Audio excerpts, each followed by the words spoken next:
ಸೆಲ್ಯು ನೈಕಟ್ವಾಡ ಮೊಡಾಲ ಭಾಷೆಯಾಗಿದೆ. ವ್ರಪರಾರು ಮಾತನಾಡುವ ಮಾಡೆಲ್, ಅವರ ನೋಟವು ಈಗಾಗಲೇ ಮಾತನಾಡಿರುತ್ತಾರೆ. ಇದಕ್ಕಾಗಿಯೇ ಫ್ಯಾಷನ್ ಸ್ಟೈಲಿಂಗ್ ಇನ್ನು ಮುಂದೆ ಬೆಳೆಯಲು ಬಯಸುವ ವ್ರಪರರಿಗೆ ಐಚ್ಛಿಕವಲ್ಲ. ಐಡಿಯು ಕಾರ್ಯತಂತ್ರದ ನಾಯಕತ್ವ ಸಾಧನವಾಗಿದೆ. ಫ್ಯಾಷನ್ ಸ್ಟೈಲಿಂಗ್ ಪ್ರವೃತ್ತಿಗಳು ಅಥವಾ ಐಷಾರಾಮಿ ಬ್ಯಾಗ್ ಅಲ್ಲ. ಐಡಿಯು ಜೋಡಣೆ ಬ್ಯಾಗ್. ನಿಮ್ಮ ಸೆಲ್ಯು ನಿಮ್ಮ ಮಹತ್ವಾಕಾಂಕ್ಷೆಯನ್ನು ಪ್ರತಿಬಿಂಬಿಸಿದಾಗ, ಜನರು ನಿಮ್ಮನ್ನು ವೇಗವಾಗಿ ನಂಬುತ್ತಾರೆ. ನಿಮ್ಮ ನೋಟವು ನಿಮ್ಮ ಪತ್ರವನ್ನು ಬೆಂಬಲಿಸಿದಾಗ, ನಿಮ್ಮ ಆತ್ಮವಿಶ್ವಾಸವು ಸ್ವಾಭಾವಿಕವಾಗಿ ಏರುತ್ತದೆ. ಮತ್ತು ನಿಮ್ಮ ಆತ್ಮವಿಶ್ವಾಸ ಹೆಚ್ಚಾದಾಗ, ನಿಮ್ಮ ಗೋಕಾರತೆಯು ಗುಣಿಸುತ್ತದೆ. ಸೆನೈನಲ್ಲಿರುವ ವ್ರಪರಾರು ಫ್ಯಾಷನಬಲ್ ಆಗಿ ಕಾಣಲು ಅಲ್ಲ, ಅದೇ ವಿಶ್ವಾಸ, ಆತ್ಮವಿಶ್ವಾಸ ಮತ್ತು ಪ್ರಭಾವಶಾಲಿಯಾಗಿ ಕಾಣಲು ಸೆನೈನಲ್ಲಿರುವ ಫ್ಯಾಷನ್ ಸ್ಟೈಲಿಸ್ಟ್ ಕಡೆಗೆ ಹೆಚ್ಚಾಗಿ ತಿರುಗುತ್ತಿದ್ದಾರೆ. ಶತಮಾನಗಳಿಂದ ಫ್ಯಾಷನ್ ಮಹಿಳೆಯರ ಜೀವನದ ಅವಿಭಾಜ್ಯ ಅಂಗವಾಗಿದೆ. ಐಡಿಯು ತನ್ನನ್ನು ತಾನು ವ್ಯಕ್ತಪಡಿಸಿಕೊಳ್ಳುವ ಒಂದು ಮಾರ್ಗವಾಗಿದೆ ಮತ್ತು ಆತ್ಮವಿಶ್ವಾಸವನ್ನು ಬಲಿಸುವ ಸಾಧನವಾಗಿ ಬಳಸಬಹುದು. ಫ್ಯಾಷನ್ ಮತ್ತು ಆತ್ಮವಿಶ್ವಾಸದ ನಡುವಿನ ಸಂಬಂಧವು ಕೇವಲ ನಿಮ್ಮ ಅತ್ಯುತ್ತಮವಾಗಿ ಕಾಣುವುದಕ್ಕಿಂತ ಆಳವಾಗಿದೆ.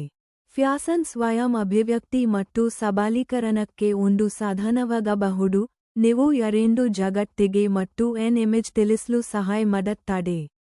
ಆತ್ಮವಿಶ್ವಾಸದ ವಿಷಯಕ್ಕೆ ಬಂದರೆ, ಸೆಲ್ಯು ಕೇವಲ ನೋಟಕ್ಕಿಂತ ಹೆಚ್ಚಾಗಿರುತ್ತದೆ. ನಿಮ್ಮನ್ನು ನೀವು ಪ್ರಾಮಾಣಿಕವಾಗಿಟ್ಟುಕೊಳ್ಳುವ ಧೈರ್ಯ, ಅದು ಜನಸಂದಣಿಯಲ್ಲಿ ಎದ್ದು ಕಾಣುವುದನ್ನು ಅರ್ಥೈಸಿಕೊಂಡರೂ ಸಹ.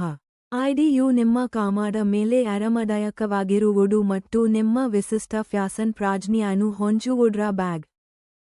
ಯಾರಾದರೂ ಏನು ಹೇಳಿದೆಯೋ ಅಥವಾ ಯೋಚಿಸಿದರೂ, ನೀವು ಧರಿಸುವ ಬಟ್ಟೆಯಲ್ಲಿ ನೀವು ಒಳ್ಳೆಯವರಾಗಿದ್ದಾರೆ, ಅಷ್ಟೇ ಮುಖ್ಯ. ಫ್ಯಾಷನ್ ವಿಷಯದಲ್ಲಿ ನೀವು ನಿಮಗಾಗಿ ಮಾಡುವ ಬಟ್ಟೆಗಳನ್ನು ಹೊರತುಪಡಿಸಿ ಯಾವುದೇ ನಿಯಮಗಳಿಲ್ಲ. ಆದ್ದರಿಂದ ಮುಂದುವರಿಯಿರಿ ಮತ್ತು ನೀವು ಆತ್ಮವಿಶ್ವಾಸದ ಮಹಿಳೆ ಎಂದು ಭಾವಿಸುವ ಶೈಲಿಯನ್ನು ಕಂಡುಕೊಳ್ಳುವವರೆಗೆ ಪ್ರಯೋಗ ಮಾಡಿ. ಮಿಶ್ರಣ ಮತ್ತು ಹೊಂದಾಣಿಕೆ ಮಾಡಬಹುದಾದ ಕ್ಲಾಸಿಕ್ ತುಣುಕುಗಳ ಅಡಿಪಾಯವನ್ನು ನಿರ್ಮಿಸಿ. ಈ ವಸ್ತುಗಳು ನಿಮ್ಮ ವಾರ್ಡ್ರೋಬ್ನ ಆಧಾರವನ್ನು ರೂಪಿಸುತ್ತವೆ ಮತ್ತು ಸಂದರ್ಭಕ್ಕೆ ಅನುಗುಣವಾಗಿ ಮೇಲಕ್ಕೆ ಅಥವಾ ಕೆಳಕ್ಕೆ ಧರಿಸಬಹುದು. ಎಲ್ಲ ಶೈಲಿಗಳು ಎಲ್ಲ ದೇಹ ಪ್ರಕಾರಗಳಲ್ಲಿ ಉತ್ತಮವಾಗಿ ಕಾಣುವುದಿಲ್ಲ.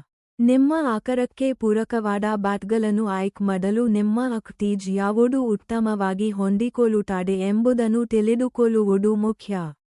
ಅಲ್ಲಿಂದ ಪ್ರಾರಂಭಿಸಬೇಕು ಎಂದು ಇಮೇಜ್ ಖಚಿತವಿಲ್ಲದಿದ್ದರೆ, ನೀವು ನಂಬುವ ಫ್ಯಾಷನ್ ಸೆನ್ಸ್ ಹೊಂದಿರುವ ಸ್ನೇಹಿತ ಅಥವಾ ಕುಟುಂಬ ಸದಸ್ಯರ ಪ್ರಾಮಾಣಿಕ ಅಭಿಪ್ರಾಯವನ್ನು ಕೇಳಿ, ಅಥವಾ ಗೂಗಲ್ ಅನ್ನು ಕೇಳಿ.